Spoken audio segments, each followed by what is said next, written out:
Welcome to VL Academy. In the video, issue forfeiture and reissue of shares chapter other exercise problem number 25 நம்ம பார்க்க போறோம், which is in page number 1.115. So இந்த problem வந்து கொஞ்சம் ஈஸியான problem தான். இங்க பாத்தீங்க அப்படின்னா like a company issued public subscription 40,000 shares of rupees 10 each. So 40,000 shares issue பண்ணியிருக்காங்க. But application எவ்வளோ ஷேர்ஸ்க்கு வந்திருக்குன்னா 60,000 ஷேர்ஸ்க்கு. Okay, and applicants for 45,000 shares paid the application money in cash while the rest paid the money through stock invest. Okay, the shares were allotted on the pro rata basis. All allottees paid the allotment and call money on due dates. Past journal entries in the book of the companies if surplus application money was refunded. இப்போ யூசுவலா என்ன பண்ணுவாங்க, இப்போ 40,000 shares தான் நம்ம accept பண்ணணும். But 60,000 ஷேர்ஸ்க்கு application form வந்திருக்கு. So ப்ரோரேட்டா பேசிஸ்ல accept பண்ணிட்டு, அந்த அக்செப்ட் ஆன ஷேர்ஸ்க்கான எக்ஸஸ் மணி இருக்கும் இல்லையா? அந்த எக்ஸஸ் மணிய வந்து அடுத்தடுத்த டியூக்கு அட்ஜஸ்ட் பண்ணுவாங்க. பட் இங்க வந்து அத பண்ணல. இவங்க வந்து எக்ஸஸ் மணி எல்லாமே கேஷா திருப்பி குடுத்துட்டாங்க. So now let's see how to do this prorata. Computation of number of shares allotted to applicants who applied through stock invest. So total number of application received எவ்வளோ 60,000. பட் எவ்வளோ அலாட் பண்ண முடியும் 40,000 தான். அப்போ ratio of prorate allotment பார்த்தீங்கன்னா 60,000 is to 40,000. அப்போ 3:2 ரேஷியோவில் தான் நாம ப்ரோரேட்டா பேசிஸில் இது பண்ண முடியும். So number of applicants receive through cash 45,000, balance shares எவ்வளோனா 15,000 rupees. So apply through cash வந்து 45,000 into 2/3, okay, is equal to 30,000 shares. அதுவே 15,000 into 2/3 போட்டோம்னா 10,000 shares. So 30,000 and 10,000 shares. அதாவது கேஷா பே பண்ணவங்க கிட்ட 45,000ல 30,000 shares தான் அக்செப்ட் பண்ணியிருக்காங்க. அதே ஸ்டாக் இன்வெஸ்ட்ல வந்து 15,000 shares ஸ்டாக் இன்வெஸ்ட் மூலமா அப்ளை பண்ணியிருக்காங்க. அதுல 10,000 shares தான் நம்ம அக்செப்ட் பண்ணியிருக்கோம். இதுல இருக்கிற பேலன்ஸ் 5,000 ஷேர்ஸ்க்கான ஸ்டாக் இன்வெஸ்டர் ரீஃபண்ட் பண்ணிடுவோம். அது மாதிரி கேஷ் கொடுத்தவங்க கிட்ட பேலன்ஸ் எவ்வளோ 15,000 ஷேர்ஸ்க்கான அமௌண்ட்டை நாம திருப்பி கொடுத்துருவோம். ஓகே, ஸோ இந்த 2/3 அப்படிங்கிறது என்னன்னா, இங்க இருக்கிற இந்த 2:3 தான் நம்ம 2/3 போட்டிருக்கோம். ஓகே, ஸோ அது நீங்க தெளிவா புரிஞ்சுக்கணும், இதை எப்படி கால்குலேட் பண்ணாங்க அப்படிங்கிறது. அண்ட் வித் திஸ் நம்ம கால்குலேஷன் முடிஞ்சது. அடுத்தது ஜேர்னல் என்ட்ரிஸ். ஸோ ஜேர்னல் என்ட்ரிஸ்ல பார்த்தீங்க அப்படின்னா ஃபர்ஸ்ட் ஒன் நாம 45 ஷேர்ஸ்க்கான அப்ளிகேஷன் மணியை ரிசீவ் பண்ணியிருக்கோம். ஓகே, ஸோ இங்க வந்து ஜஸ்ட் லைக் தட் பேங்க் அக்கௌண்ட்னு போட்டுட்டோம். ஆனா இப்படி போடாம நீங்க இன்னொரு விதமாவும் போடலாம். லைக் அதுதான் ஆக்சுவலி கரெக்ட் ஃபார்மேட். இங்க என்னன்னா கேஷா, இங்க வந்து பேங்க்குக்கு பதிலா நாம கேஷ்ன்னு போடணும். ஸோ கேஷ் அக்கௌண்ட்னு போட்டு கேஷ் எவ்வளோ 45,000 shares paid in the form of cash. அப்போ 45,000 into 2. இங்க ஸ்டாக் இன்வெஸ்ட் அது எவ்வளோ அப்படின்னு பார்த்தீங்கன்னா, அது எவ்வளோ ஷேர்ஸ்க்கு அண்ட் பேலன்ஸ். இப்போ அவுட் ஆஃப் 60ல 45 போக நமக்கு எவ்வளோ 15,000 ஷேர்ஸ். ஸோ அதைத்தான் நாம இங்க மென்ஷன் பண்ணோம். 15,000 shares, 15,000 shares into rupees 2. Application money வந்து 2 rupees தானே. எஸ், ஸோ இன்டூ 2 போட்டு இங்க 90,000, இங்க வந்து 30,000.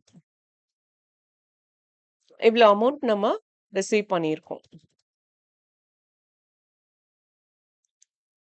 So that is 1,20,000. ஓகே, டோட்டலா நாம 1,20,000 rupees ரிசீவ் பண்ணியிருக்கோம். பட் இங்க கேஷ் அப்ளிகேஷன் அக்கௌண்ட் டெட்டார் இங்க வந்து என்னன்னா அமௌண்ட் உள்ள வந்திருக்கு. கேஷா உள்ள வந்தது 90,000 அண்ட் ஸ்டாக் இன்வெஸ்டா உள்ள வந்தது 30,000. ஸோ அதை நாம டெபிட் பண்ணியிருக்கோம். Okay, where it has to go share application பாக்ஸ்குள்ள போகணும். ஸோ அதனால ஷேர் அப்ளிகேஷனை கிரெடிட் பண்ணியிருக்கோம். ஓகே, ஆனா இப்போ வந்து இந்த ஷேர் அப்ளிகேஷன் மணி 1,20,000 இருக்கு இல்லையா? Here you have to mention as 1,20,000. Okay, இந்த 1,20,000ல 2 ஷேர் கேபிட்டல் அது வந்து எவ்வளோனா 30,000 ஷேர்ஸ் இன்டு 2, அது 60,000. to cash. இது 30,000 இல்ல 40,000. I'm sorry, 40,000 shares. So that is 80,000 rupees நமக்கு போகணும். ஏன்னா இங்க எவ்வளோ ஷேர்ஸ் இஷ்யூ பண்ணியிருக்காங்க? 40,000 ஷேர்ஸ் இஷ்யூ பண்ணியிருக்காங்க. ஸோ அதுக்கான அமௌண்ட் ஷேர் கேபிட்டல் பாக்ஸ்க்குள்ள போகணும். அதாவது நான் இது எல்லா ப்ராப்ளம்லயுமே எக்ஸ்பிளைன் பண்ணியிருக்கேன். நீங்க இந்த அஞ்சரை பெட்டி கேள்விப்பட்டிருக்கீங்களா? நம்ம கிச்சன்ல எல்லாம் அம்மாமார்கள் வச்சிருப்பாங்க. லைக் கடுகு, சீரகம், அண்ட் உளுத்தம் பருப்பு இந்த மாதிரி எல்லாம் வைக்கிறதுக்கு ஒரு பாக்ஸ் இருக்கு இல்லையா? அந்த மாதிரி ஒரு இமேஜினேஷன் வச்சுக்கோங்க. நடுவுல இருக்கிற அந்த பாக்ஸ் வந்து ஷேர் கேபிட்டல் பாக்ஸ். ஓகே. அந்த ஷேர் கேபிட்டலுக்குள்ள மேக்ஸிமம் அமௌண்ட் எவ்வளோ போகணும் அப்படின்னா, இந்த 40,000 into 10, that is 4 lakh rupees அந்த ஷேர் கேபிட்டல் பாக்ஸ்க்குள்ள இருக்கணும். அப்ப அத நாம எப்படி கலெக்ட் பண்றோம் அப்படின்னு பார்த்தீங்கன்னா, 40,000 இன்டூ 2 அப்ளிகேஷன் மணியா ஒரு அமௌண்ட்டும், 40,000 இன்டூ 5 அலாட்மெண்ட் மணியா ஒரு அமௌண்ட்டும், 40,000 இன்டூ 3 கால் மணியா ஒரு அமௌண்ட்டும் கலெக்ட் பண்றோம். அது அந்த நடு பாக்ஸ்ல இருக்கிறத சுத்தி இருக்கிற பாக்ஸ் தான் அது. ஃபர்ஸ்ட் அப்ளிகேஷன் மணி ஒரு பாக்ஸ், அதுக்கப்புறம் அலாட்மெண்ட் மணி ஒரு பாக்ஸ், அதுக்கப்புறம் கால் மணி ஒரு பாக்ஸ். இந்த மாதிரி ஒரு ஸ்டோரி பேஸ்டா இமேஜினரியா வச்சுக்கிட்டீங்கன்னா உங்களுக்கு ஜர்னல் என்ட்ரி ரொம்ப ஈஸியா இருக்கும். இது ஒரு விஷயம். 2வது விஷயம் என்னன்னா, ஜர்னல் என்ட்ரிய பொறுத்தவரையும் எப்பவுமே ஒரு அ விஷயத்துக்கு 2 ஜர்னல் என்ட்ரி வரும். இப்ப இங்க பார்த்தீங்க அப்டின்னா, அமௌண்ட்ட நாம கலெக்ட் பண்ணணும். ஸோ, அந்த கலெக்ட் பண்றதுக்கு 2 என்ட்ரி வரும். இப்போ ஃபார் எக்ஸாம்பிள் அப்ளிகேஷன் மணின்னு வச்சுக்கோங்களேன். அதாவது அப்ளிகேஷன் மணிக்கு மட்டும் கொஞ்சம் வித்தியாசமா இருக்கும். அலாட்மெண்ட்க்கும், காலுக்கும் ஒரே மாதிரி இருக்கும்.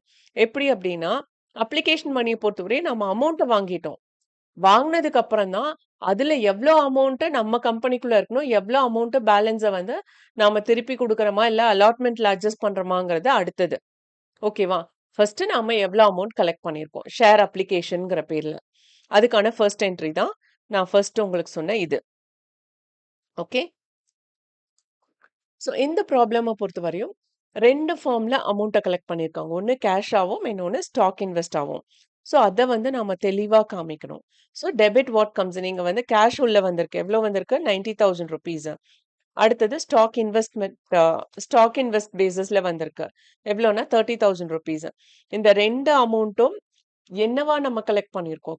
காசு உள்ள வருது அப்படின்னா, அது என்ன பர்ப்பஸ்க்காக வருதுங்கிறதையும் நாம தெளிவா கணக்குல எழுதணும். ஸோ அப்படி நமக்கு இந்த 1,20,000 ருப்பீஸ் ஷேர் அப்ளிகேஷன் மணியா உள்ள வந்திருக்கு. பட் ஒரு பிசினஸ்க்குள்ள எவ்ளோ நம்ம போடணும்?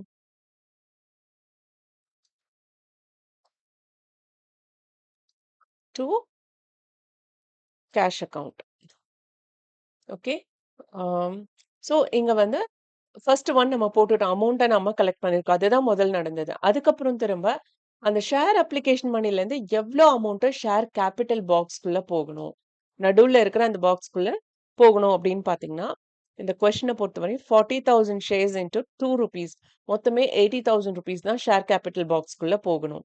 ஸோ, இங்க வந்து ஷேர் கேபிட்டலுக்கு நேரா 80,000 ரூப்பீஸ் போட்டிருக்கோம். ஓகே. இந்த ஷேர் அப்ளிகேஷன் பாக்ஸ்க்குள்ள இப்போ 1,20,000 ரூப்பீஸ் இருக்கு. அதிலிருந்து எடுத்து நடுவுல இருக்கிற ஷேர் கேபிட்டல் பாக்ஸ்க்குள்ள நம்ம 80,000 தான் போடணும் முடியும். ஓகேவா? அதுக்கு மேல ரூ. 1 கூட அந்த ஷேர் கேபிட்டல் பாக்ஸ்க்குள்ள இருக்கக்கூடாது.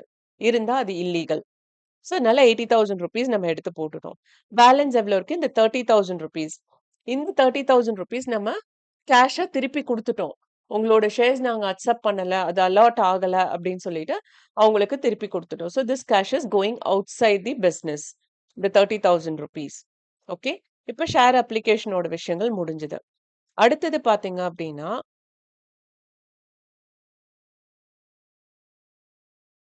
இது ஆக்சுவலா நீங்க கேஷ்ன்னு போட்டுட்டு இந்த என்ட்ரிய அப்படியே விட்டுருங்க. இது வந்து நான் அப்படியே டெலீட் பண்ணிட்டு அதுல கம்பைன்டா போட்டுர்றேன். ஓகே.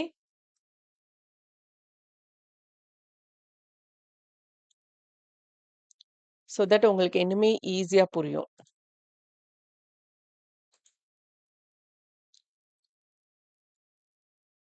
சோ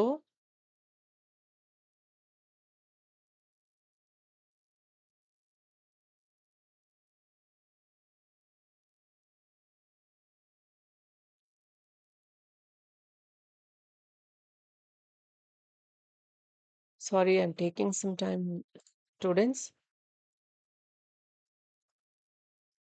ஸோ, இங்க share application account data to share capital பாக்ஸ்க்குள்ள வேண்டியது 80,000. கேஷா வெளியில வேண்டியது எவ்ளோ அப்படின்னு பார்த்தீங்கன்னா, லைக் இந்த ப்ரோ ரேட்டா பேசிஸ்ல பார்த்தீங்க அப்படின்னா, அவுட் ஆஃப் 45 ஷேர்ஸ் 30,000 ஷேர்ஸ் தான் அக்செப்ட் பண்ணியிருக்கோம். ஸோ பேலன்ஸ் 15,000 ஷேர்ஸ் வந்து கேஷா வெளியில போகுது. ஸோ அதுதான் நாம இங்க போட்டிருக்கோம். எங்க பிராக்கெட்ல கூட நான் உங்களுக்கு போட்டுர்றேன். 15,000 shares into rupees 2. ஓகே. அடுத்தது ஸ்டாக் இன்வெஸ்டா 2. ஸ்டாக் இன்வெஸ்டா எவ்வளோ போச்சு? பேலன்ஸ் 15,000 ஷேர்ஸ்ல 10,000 ஷேர்ஸ் அக்செப்ட் பண்ணிருக்கோம். இப்போ பேலன்ஸ் 5,000 ஷேர்ஸ். ஸோ இங்க 5,000 ஷேர்ஸ் இன்டூ rupees 2. ஓகேவா? இது மாதிரி கம்பைண்டா நம்ம போட்டுக்கலாம். ஸோ எவ்வளோ போயிருக்கு? 10,000 rupees. ஓகே. இப்போ இதை டோட்டல் பண்ணீங்கன்னா you will get 1,20,000 rupees. Okay. So இப்போ ரெண்டாவது அதாவது நம்ம அமௌண்ட்டை வாங்கிட்டோம். வாங்கின அமௌண்ட்ல ஷேர் கேபிட்டலுக்கு எவ்வளோ போகுது? திருப்பி கேஷ் அவங்களுக்கு எவ்வளோ திருப்பி கொடுக்குறோம்? ஸ்டாக் இன்வெஸ்டா இருந்தவங்களுக்கு திருப்பி நம்ம எவ்வளோ கொடுக்குறோம்? அப்படிங்கிறத நம்ம செகண்ட் என்ட்ரியில போட்டிருக்கோம். ஓகே. அண்ட் ஸோ இதோட ஷேர் அப்ளிகேஷன் க்ளோஸ் ஆயிடுச்சு. அடுத்தது பார்த்தீங்க அப்படின்னா ஷேர் அலாட்மெண்ட். ஸோ நான் உங்களுக்கு சொன்ன மாதிரி ஷேர் அப்ளிகேஷனை பொறுத்தவரை எவ்வளோ அமௌண்ட் வாங்கியிருக்கோங்கிறது தான் ஃபர்ஸ்ட் வரும். அந்த அமௌண்ட்லேருந்து எவ்வளோ அமௌண்ட்டை நம்ம ஷேர் கேபிட்டலுக்கு எடுத்துட்டு போறோங்கிறது செகண்ட் என்ட்ரி. இப்ப ரெண்டாவது இது பார்த்தீங்க அப்படின்னா நமக்கு தெரிஞ்சிரும். ஷேர் அலாட் ஆயிருச்சு. அலாட் ஆனதுக்கு அப்புறம் எவ்வளோ ஷேர்ஸ் அலாட் ஆயிருக்கு, அந்த ஷேர்ஸ்க்கு எவ்வளோ அமௌண்ட் வாங்கணும் அப்படிங்கிறது நமக்கு தெரியும். ஏன்னா ஆல்ரெடி நம்ம அவங்க கிட்டயே சொல்லியிருக்கோம். ஆன் அலாட்மெண்ட் ₹5 கலெக்ட் பண்ணணும் அப்படிங்கிறது. அப்போ அதுக்கான என்ட்ரி நம்ம ஃபர்ஸ்ட் போடணும். ஓகே. ஸோ அதுதான் இது. Share allotment account. Debit what comes in, what should be inside ₹2,00,000. To share கேபிட்டலுக்கு போக வேண்டிய அமௌண்ட்டும் ₹2,00,000. ஓகேவா? ஷேர் கேபிட்டல் அந்த நடுவுல இருக்கிற பாக்ஸ்க்கு வேண்டியது ₹2,00,000. எங்க இருந்து அது வரணும்? ஷேர் அலாட்மெண்ட் பாக்ஸ்ல இருந்து வரணும். ஓகே. இதுதான் எவ்வளோ அமௌண்ட் நம்ம ரிசீவ் பண்ணணும் அப்படிங்கிறது. அடுத்தது பார்த்தீங்க அப்படின்னா எவ்வளோ அமௌண்ட் நாம ரிசீவ் பண்ணியிருக்கோம் அப்படிங்கிறதுக்கான என்ட்ரி தான் அது. So cash has come inside எவ்வளோனா ₹2,00,000 to share allotment. So cash உள்ள வந்துருச்சு. அதை எந்த பெட்டிக்குள்ள நம்ம போட்டு வைக்கணும்? ஷேர் அலாட்மெண்ட் பாக்ஸ்க்குள்ள போட்டு வைக்கணும். ஓகே. அண்ட் இதுல இன்னொரு விஷயமும் இருக்கு. நான் ஃபர்ஸ்டே சொன்னேன் இல்லையா? எவ்வளோ அமௌண்ட்ட ஷேர் கேபிட்டல் பாக்ஸ்க்குள்ள போகணுங்கிறத நம்ம ஃபர்ஸ்ட் என்டர் பண்ணிட்டு, அதுக்கப்புறம் எவ்வளோ அமௌண்ட் கலெக்ட் பண்ணியிருக்கோம் அப்படிங்கிறது. இன் கேஸ் எவ்வளோ அமௌண்ட் வரணுங்கிறத விட வந்திருக்கிற அமௌண்ட் கம்மியா இருந்ததுன்னா, அது நம்ம திரும்ப கேபிட்டல் ரிசர்வ்ல இருந்து ஒரு அமௌண்ட் எடுத்து அத பேட்ச் பண்ணணும். ஓகே. இல்ல அத ரீஇஷ்யூ பண்ணியிருப்போம். அதெல்லாம் வந்து அடுத்தடுத்த ப்ராப்ளம்ஸ் உங்களுக்கு அந்த ப்ராப்ளம்ஸ் எல்லாம் ஆல்ரெடி வீடியோ போட்டுட்டேன். இருந்தாலும் நான் உங்களுக்கு சொல்றேன். இந்த ப்ராப்ளம பொறுத்தவரை ரொம்ப ஈஸி. எவ்வளோ அமௌண்ட் வாங்கணுமோ அவ்வளோ அமௌண்ட் வாங்கிட்டோம். ஓகே. For share allotment. அடுத்தது வந்து share call. First call and final call. அது வந்து பார்த்தீங்க அப்படின்னா, இந்த ஃபைனல் கால் வந்து ₹3. ஓகே. ஸோ அதுக்கான என்ட்ரி வந்து share call account or final கால்ன்னு கூட நீங்க போட்டுக்கலாம். இல்ல ஃபர்ஸ்ட் அண்ட் ஃபைனல் கால்ன்னு கூட போட்டுக்கலாம். பட் இங்க எனக்கு ஸ்பேஸ் அவ்வளவா இல்லாதனால, I have just made it as final call. Okay. So final call எவ்வளோ வரணும்? ₹3. ஸோ 40,000 ஷேர்ஸ் இன்டூ 3 ₹1,20,000. ஸோ ஃபைனல் காலுங்கிற பாக்ஸ்ல இருந்து நடுவுல இருக்கிற ஷேர் கேபிட்டல் பாக்ஸுக்கு போக வேண்டிய அமௌண்ட் ₹1,20,000. இவ்வளோ அமௌண்ட்ட தான் நாம கலெக்ட் பண்ணுவோம் ஆஸ் அ ஃபைனல் காலா. அதே மாதிரி இங்க எவ்வளோ கலெக்ட் பண்ணியிருக்கோம் அப்படிங்கிறது. 1,20,000 நம்ம பிசினஸ்க்குள்ள வந்துடுச்சு. In the form of share first call. ஓகேவா? நம்ம கையில ₹1,20,000 வாங்கி அதை எந்த பாக்ஸ்க்குள்ள போடுறோமோ அதை தான் கிரெடிட் பண்ணுவோம். ஷேர் ஃபர்ஸ்ட் கால்ங்கிற பாக்ஸ்க்குள்ள போடுவோம். அத கிரெடிட் பண்ணியிருக்கோம். திரும்ப ஃபர்ஸ்ட் கால்ல இருந்து எங்க போகும்? ஷேர் கேபிட்டல் பாக்ஸ்க்கு போகும். அதுக்கான என்ட்ரி தான் அதுக்கு முன்னாடியே நம்ம போட்டிருக்கோம். Okay. So with this problem is over. And இந்த வீடியோ வாட்ச் பண்ணதுக்கு ரொம்ப ரொம்ப தேங்க்ஸ். இந்த வீடியோ நிஜமாவே இன்ஃபர்மேட்டிவா இருக்குன்னு ஃபீல் பண்ணீங்கன்னா லைக் பண்ணுங்க, ஷேர் பண்ணுங்க அண்ட் சப்ஸ்கிரைப் பண்ணுங்க. அண்ட் மறக்காம பெல் பட்டன் கிளிக் பண்ணுங்க. ஒன்லி தென் நான் என்னென்ன ப்ராப்ளம் உங்களுக்கு அப்லோட் பண்றேன் அப்படிங்கிறது உங்களுக்கு நோட்டிஃபிகேஷன்ல வரும். And also as a college students உங்க life style is very very important. நீங்க உங்கள க்ரூம் பண்ணிக்கிறதுக்கு நெறைய எஃபோர்ட் போடுவீங்க. பட் நம்மளால நெறையா ஸ்பெண்ட் பண்ணவும் முடியாது. அதனால உங்களுக்காகவே நான் ஒவ்வொரு வீடியோலயும் காலேஜ் ஸ்டூடண்ட்ஸ்க்கு தேவையான அட்டயர்ஸ் எல்லாமே பார்த்து பார்த்து அஃபோர்டபிள் பிரைஸ்ல வாங்குற மாதிரி உங்களுக்கு டேக் பண்ணியிருக்கேன். If you wish you can buy through that. Thank you once again.